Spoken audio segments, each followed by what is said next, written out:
to the April 9th, 2026 special meeting for the ESS Coordinating Committee. Julie and I are here in the office as members of the committee, and I just wanted to do a quick roll call for the rest of you online since I don't know who is there. So Travis? Yep. Denise Baker? She's not attending. She's not attending. Jolene?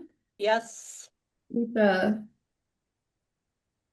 Not here. Who? Yeah, Keisha's here. Sorry, I was like, what? I just got on it a little bit. Natalie? Here. Mel? Here. We got Julie and myself. Dylan? David Erickson? Here. And Jesse? Yes. Yep. Okay. All right, thank you all.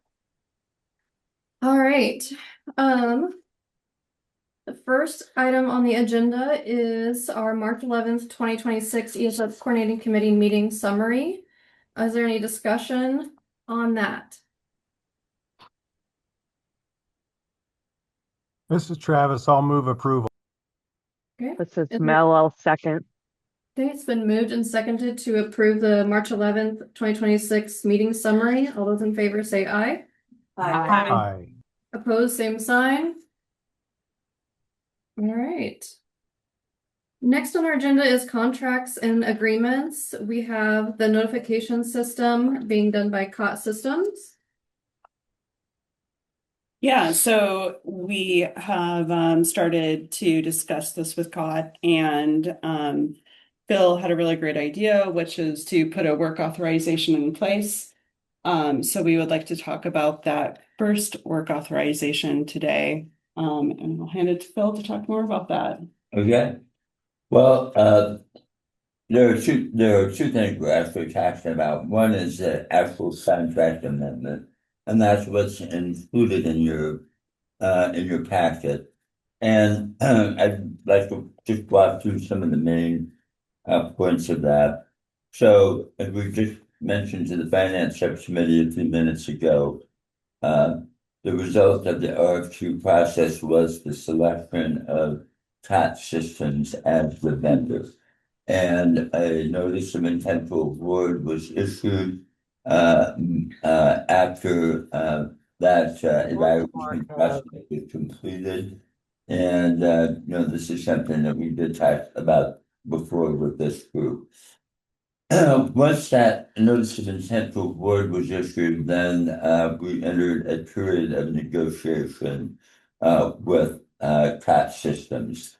And I guess a couple of important features are that I would just remind this committee that you designated in RFQ that the eligible companies were either one of the two software development companies that we already have a contract with to do supplemental development work, and that included the companies Lean, Techniques, and We Write Code.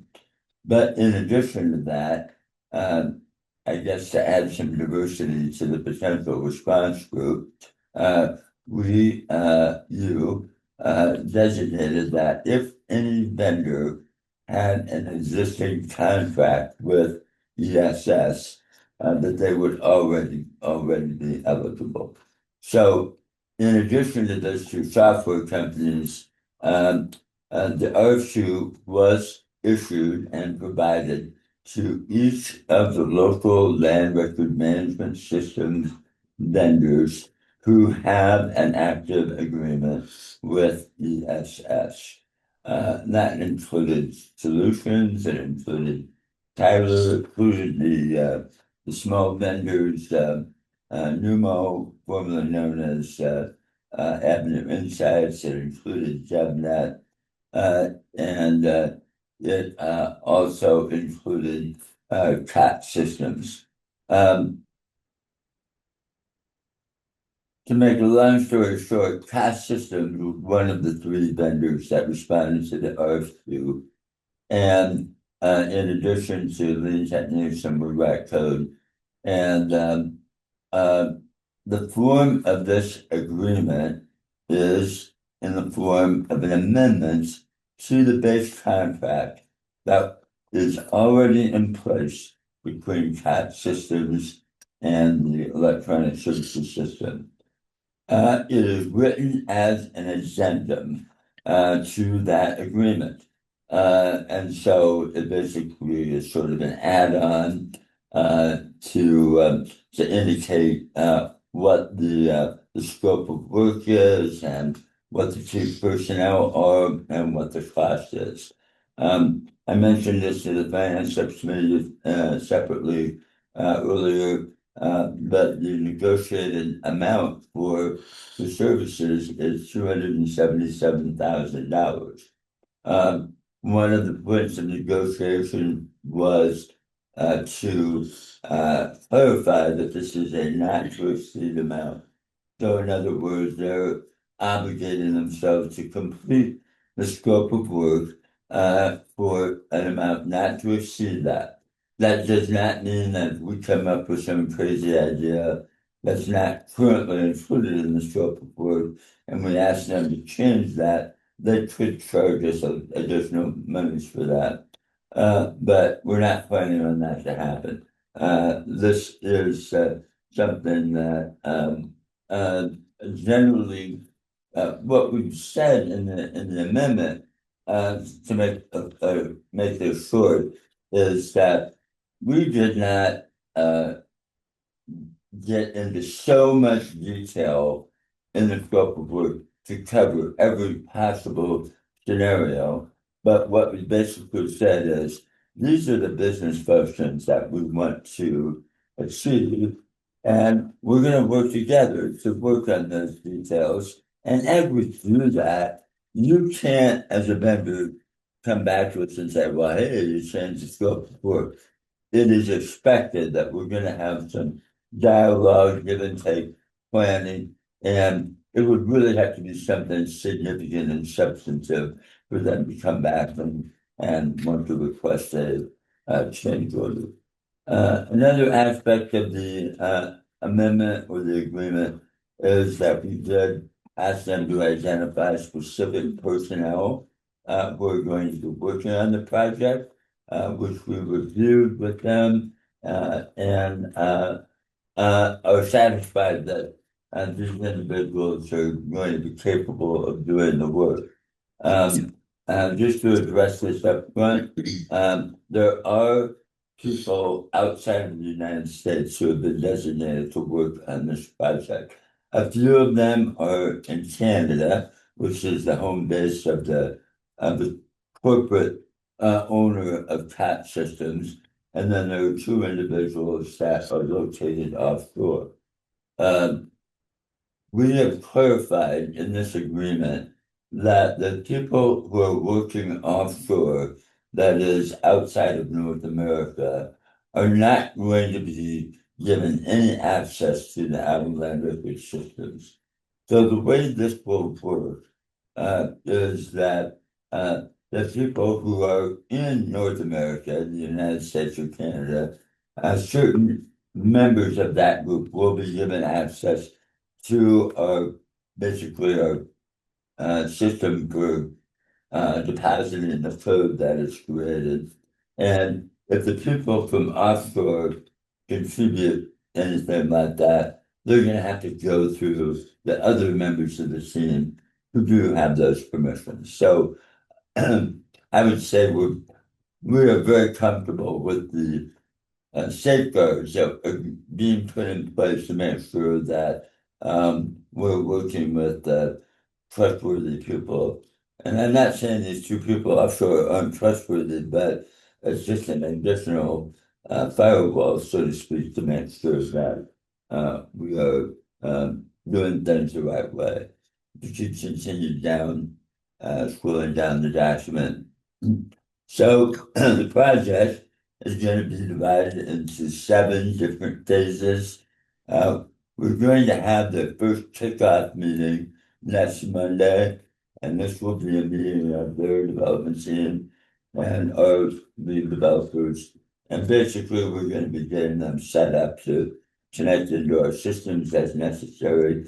We're going to be going over the the architecture of our land record system, the API structure, the schemas that we have, and we'll be making sure that everybody understands what the rules of the game are going to be.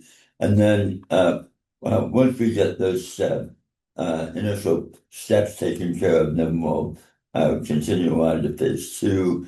And I won't go through each of the phases, but basically phase 2 through 5 are software development, building actual components of the notification system. Phase 6 is related to testing, quality assurance, making sure that everything's working, and then handing it off. And then the final phase is going to be a 2-month warranty period where basically we're going to the intention is to be in production, but the CAT team will remain available to us to do any troubleshooting, bug fixing, or anything else that we identify that needs to be developed.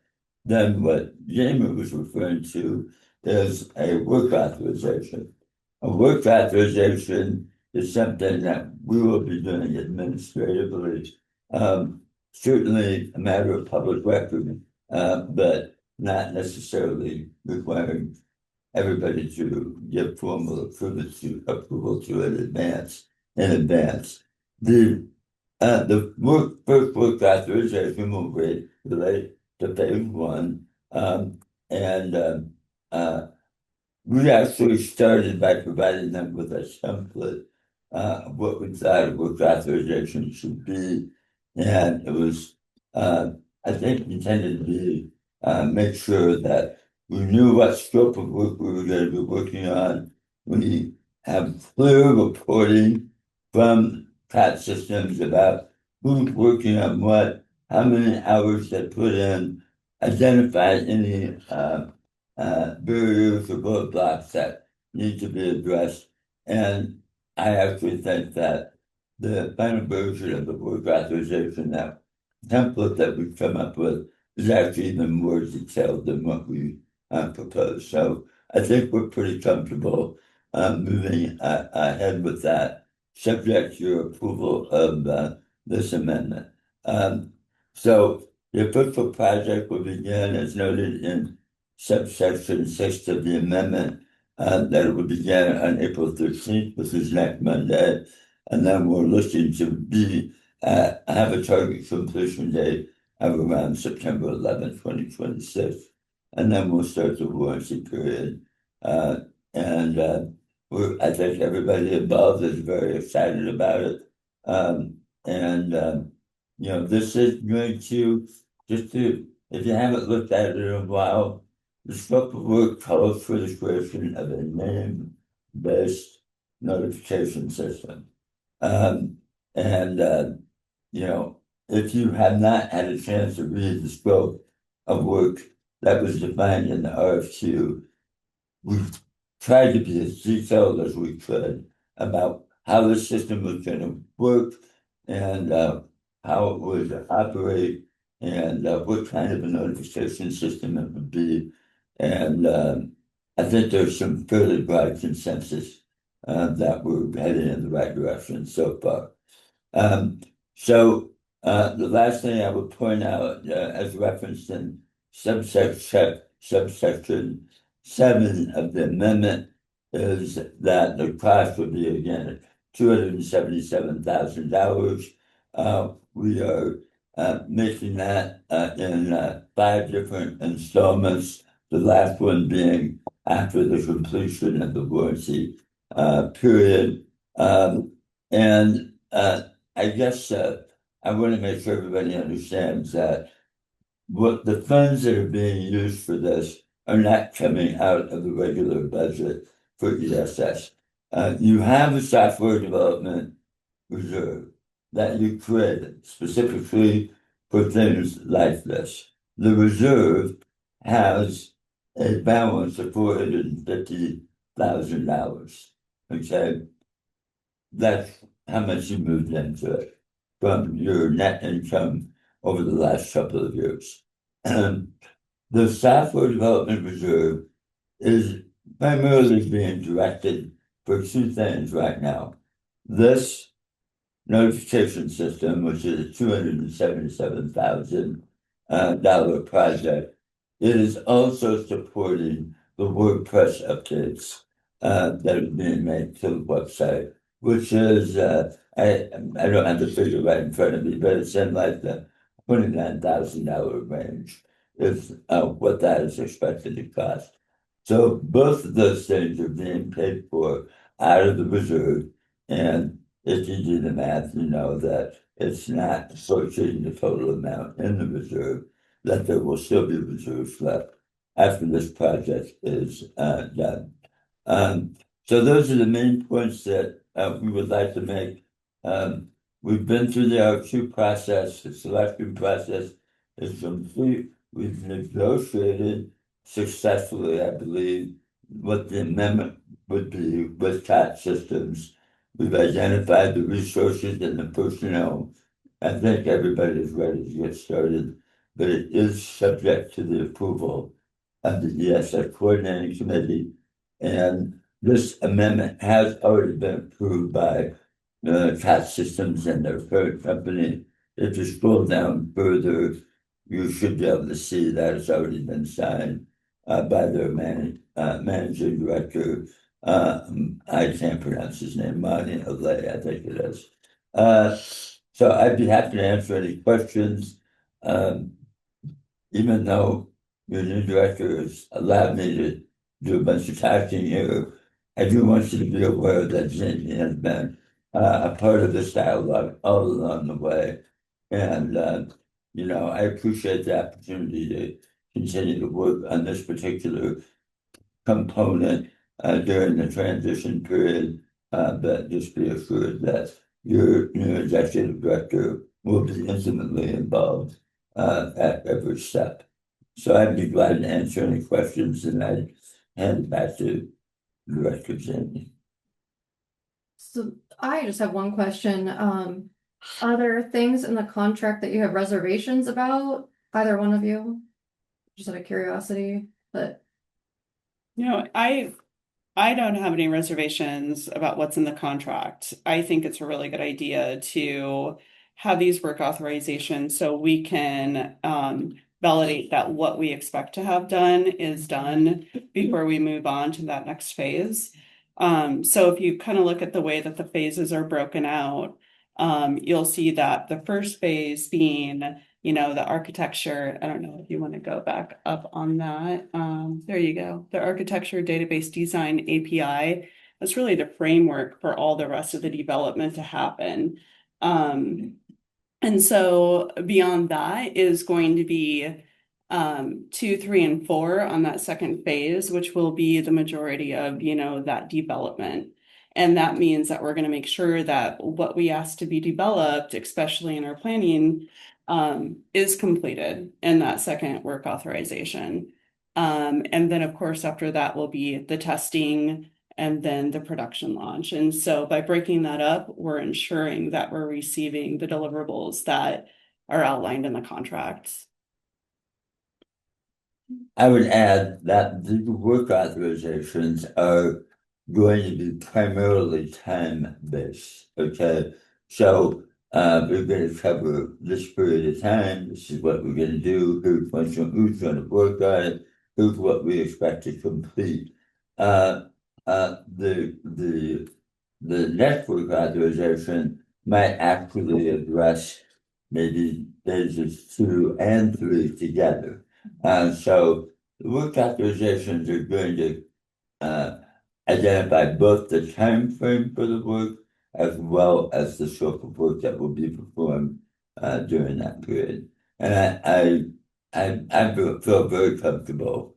The thing I was most uncomfortable with really had to do with the potential for offshore connectivity. And I'm not so concerned about that, but I know other people really are concerned about that. So we wanted to make sure that we had that structured and controlled so that anybody looking at it would be able to say, okay, these are people in North America that are doing it. some in Canada, some in the United States.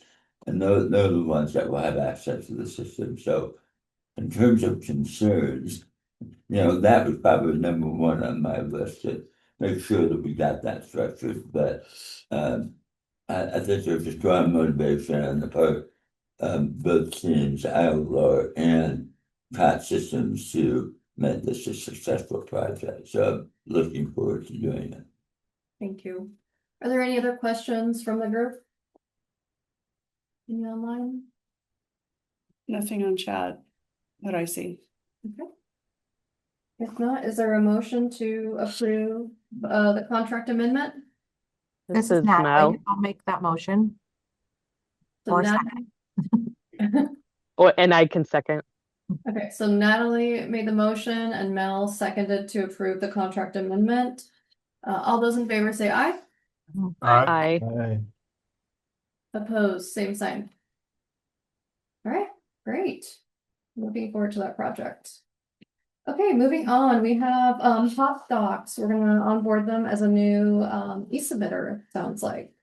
Yeah, so we met with Carl, right? Okay, so we met with Carl. I gotta double check names. A couple of weeks ago, and he mentioned that Hop Docs is new and they want to do e-submission with Iowa Land Records, and is looking to set up an agreement with us for integration. And Phil knows Carl from Priya, and also he had worked at Simplifile, Right. along with a couple other team members there. I did a basic search on HopDocs and saw the benefits of submitting through them, and they are using an autocomplete sort of automation on their e-submission. So their product definitely stands out to be a little different than Simplifile. And so we have an agreement that Phil has started the process of developing to send over to HopDocs, and we need approval for us to go ahead and submit that over. Is there anything else you want to talk about with this? I would just say that with very little variation, this follows the norm that we have with our other pre-existing electronic recording vendors, where ILR has always tried to provide a level playing field, and sort of be a utility for anybody who wanted to electronically record through the API that we provide. I will go one step further if you scroll down. This has already been approved by the HopDocs administration, and so the only thing lacking at this moment in time is the approval of this committee, and then we'll get things started. We have communicated with HopDocs that our development team is a little bit occupied right now, so we don't have any kind of specific starting date on getting the integration with HopDocs completed. But I do know that they've indicated that they're ready to go.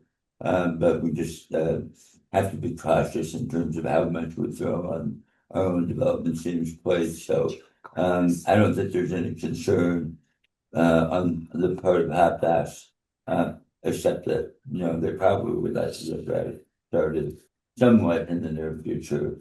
And but at the same time, we know this group of people who many of whom are former Simplifile personnel, and they will work with us and our team to get it done. But the template here, the scope of work is essentially the same. I think there's one major difference that isn't really going to be different than the other service providers, but this is the first time that we've actually put in writing, and I think you can maybe keep scrolling to the end. I can point this out. It's at the very end, I believe. In exhibit. I think exhibit B.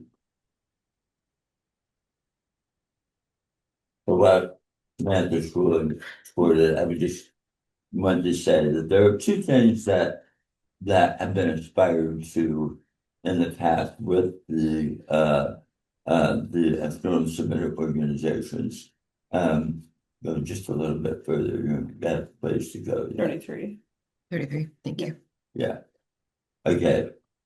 So, in the global sense, the e-submission or what we refer to as the external submitter API has been around for quite a few years and hasn't really had a lot of change. And like our API with local service providers, it was based on a particular type of API that was known as SOAP, And there is a more modern version of APIs that we have been building on called REST. And then instead of using XML, there's more and more usage of JSON as a structure for the data. So we are essentially using this as an opportunity for the first time to give notice to not just HotDocs, but all of the external submitters an intent to move toward the development of a new API based on REST and JSON. And then there are two other things that we've identified in the 2 bullet points. One is that there is an intent to modify the business flow so that if a recorder rejects a group or a document, that the external submitter will then process that group within the same package instead of abandoning the other group and then sending a brand new one. This provides a communication integrity so that, Julie or Stacy or Jamie could say, I remember I rejected that last week and this is coming back to me and I can correct it. So this doesn't actually do it. It just says there's an intent to do that. And then the other intent being expressed is the idea that there will be metadata about the external submitter's customer incorporated in the message to ILR and then ultimately to the recorder. I would say one of the main comments I get from reporters over the years has been, all it says is it's from simple file. Doesn't really tell me who the customer is. I wish I could communicate with the customer so we could get the issue fixed more efficiently. So the idea is to express the expectation to the vendor, which in this case would be HotDocs, that at some point in the future, we're going to expect you to provide us information about your customer in the information you submit so that we can tell the reporter who that group is so that they can communicate with them directly by email, telephone, or whatever. That has not been totally designed. I don't want to overstate this, but this will be the first time we've actually put those two ideas in writing. And this is not a mandate, it's just a notice. Hey, world, we think we're heading in this direction. Here is our first communication with you to say that. I want to be clear, especially since I'm exiting the stage, I'm not making any predictions about when or how soon or what it would look like. But it is an important conversation that kind of begin, and the details will be worked out at some future point. But it's the first time we've put it in writing anymore. That's it. Okay, great. Is there any questions or discussion on HotDocs? And if there is none, I will take a motion to approve this contract. I'll move. This is Jolene. I can second. This is Keisha. Okay, it's been moved by Jolene and seconded by Keisha to approve the HotDocs contract. All those in favor say aye. Aye. Aye. Aye. Opposed, same sign. All right. Motion carries. All right, moving on to other project updates, e-submission payment distributions. Samantha?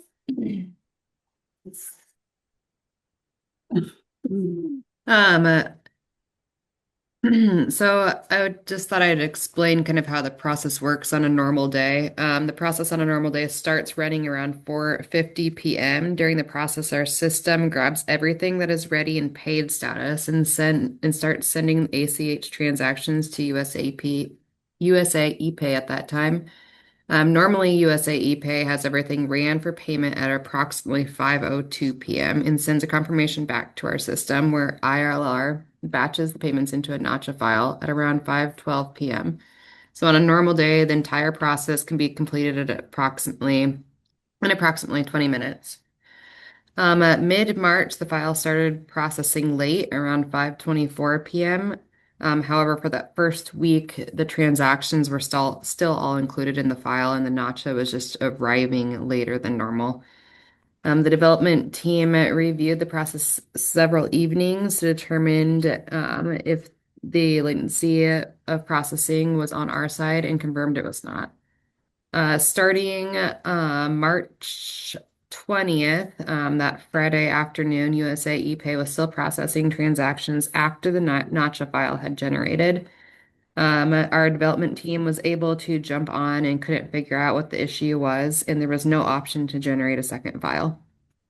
Our independent contractor, Kelly, who previously worked for us, was able to jump on later that evening with our development team and looked at everything as well and did not see anything wrong on our side.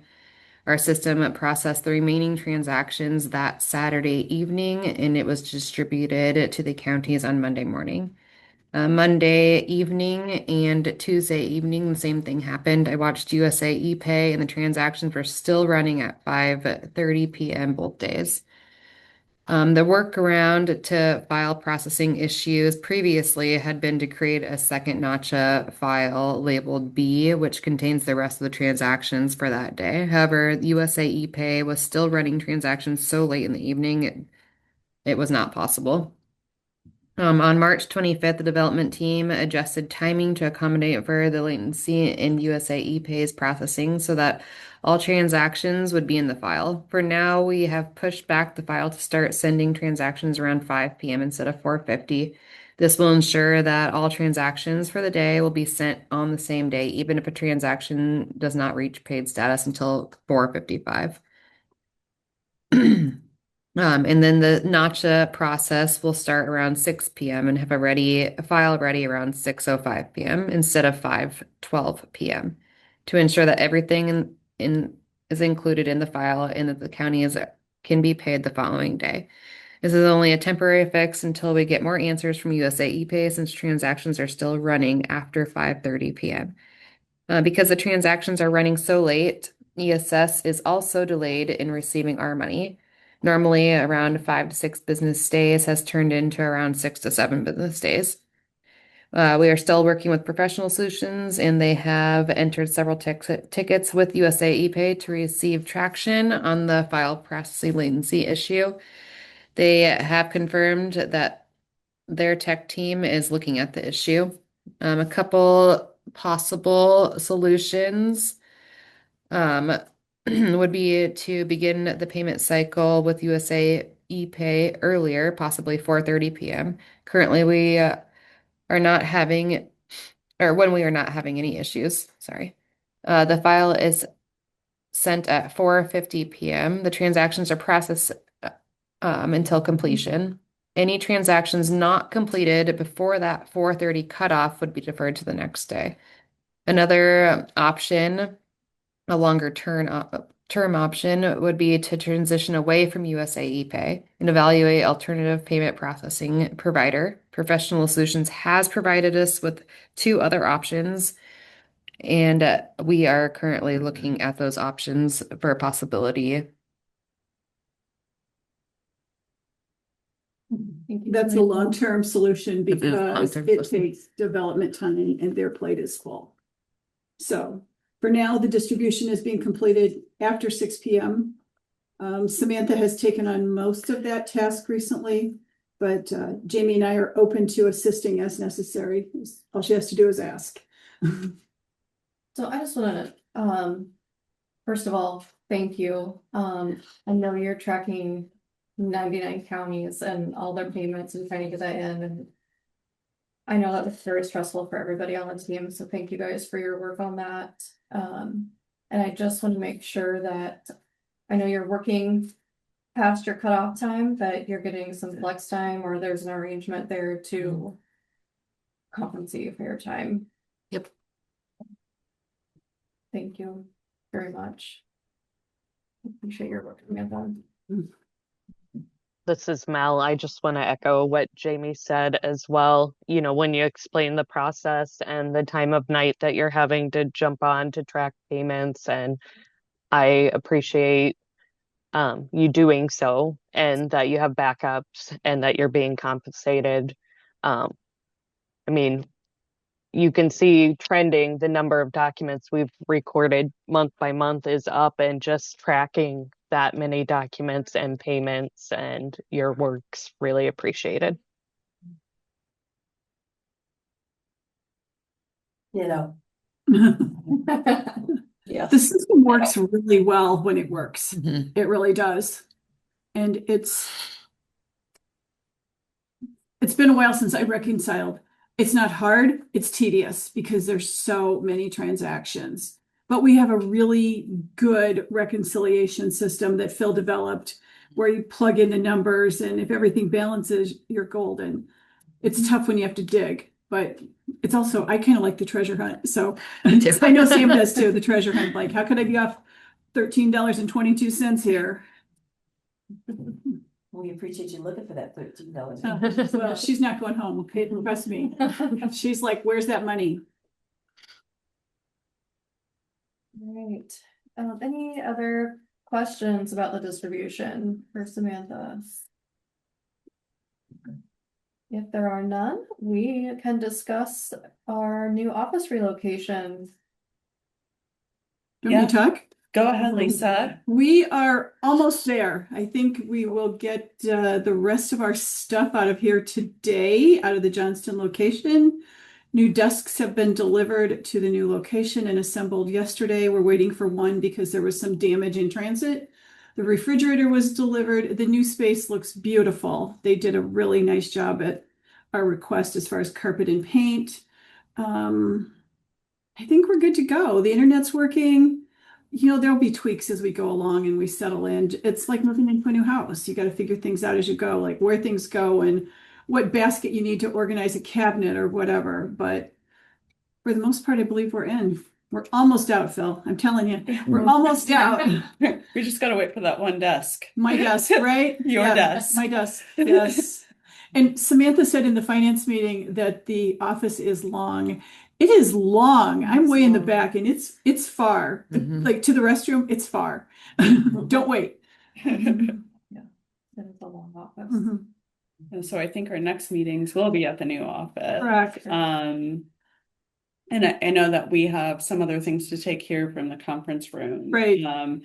But yeah, I just want to make sure that we have some sort of a webcam. I don't know if that's something that we just don't have here. I don't, and of course this, we're gonna have to figure out how to use that and how to set it up, or if we want to get a different Polycom. So a lot of times I notice we use these computers. Yeah, I was For the gonna talk about sound? that. There's a Yeah, different solution. I for think that we could have a different solution for that. Yeah. But I think that this is a little bit fuzzy from what I've heard. So something that I want to look into after we get everything there. And yeah, so it's a lot of work putting together all the monitors again and all of that stuff too. So I think that things are going pretty well. All right, anything else for the good of the order? Okay. Our next meeting is scheduled for May 14th, 2026, and will be in our new office in West Des Moines. So thank you all. Thank you. Thank you. You.